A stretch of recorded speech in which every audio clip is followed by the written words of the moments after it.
চলে এসেছি আমার রান্নাঘরে। আজকে প্রত্যেক দিনই তো একটা না একটা সবজি এসব হচ্ছে। আজকে আমি একটু ফুলকপির আচার করে দেখাবো। তার জন্য আমি একটু সর্ষের তেল দিয়ে দিচ্ছি।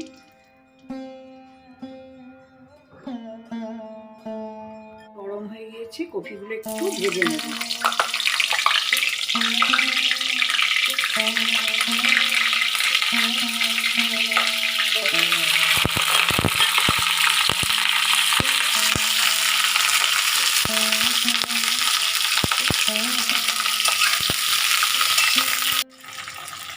একটু ভালো করে লাল লাল করে ভাজতে হবে, এতে জল পড়বে না। মশলা আমার গুঁড়ো করে রেখেছি।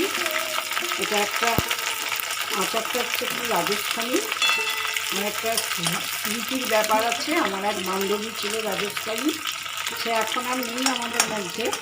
সে আমাকে এই আচারটা করে খাইয়েছিল, তার রেসিপিটা আমার মুখে লেগে আছে, তাই আমি তোমাদের সকলের কাছে এটা একটু শেয়ার করছি। ভাজা হয়ে গিয়েছে কপিগুলো, এবার আমি একটু তুলে নেব।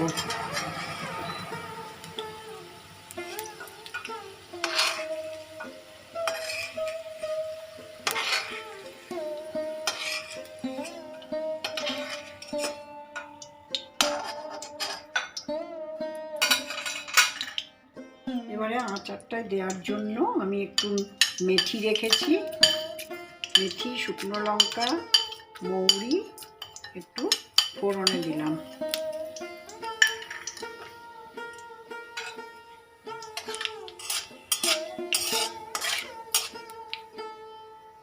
একটু ভাজা ভাজা হোক এটা।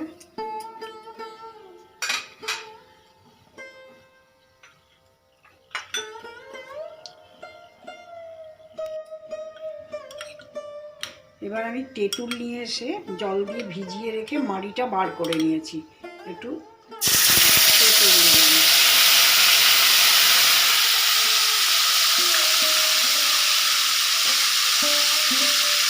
এবার নুন দেব, হলুদ দিলাম,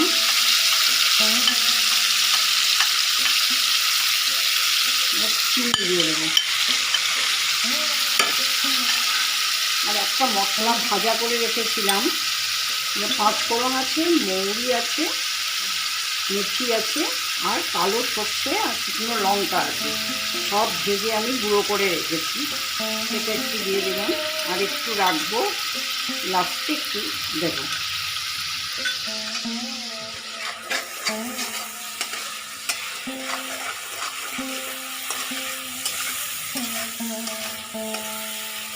কফিগুলো দিয়ে দিলাম।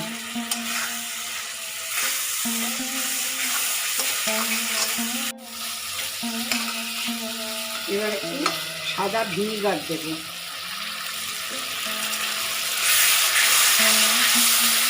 চিনিটা একটু কমিয়ে দিলাম, একটু সিদ্ধ হোক।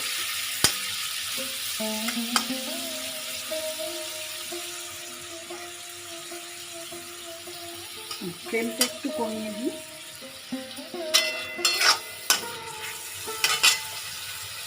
তোমরা এটা করবে, সবাই খেয়ে দেখো, আশা করি ভালো লাগবে তোমাদেরও।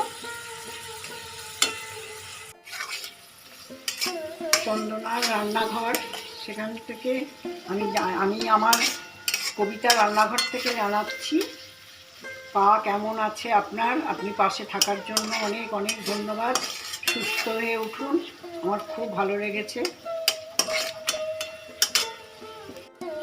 আর একটু তেলটা ছাড়বে, তেল ছাড়ছে, আর একটুখানি হোক এটা। এবার একটু গুঁড়ো মশলা করে রেখেছিলাম, ভাজা মশলা, সেটা একটু দিয়ে দিলাম। তেল সম্পূর্ণ ছেড়ে দিয়েছে। এবার আমি একটু কাঁচা লঙ্কা দিয়ে দেবো।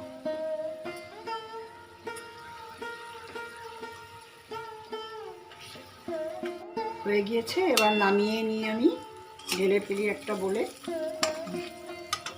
কপির আচার তোমরা সকলে করে খেও, কেমন লাগলো জানিও।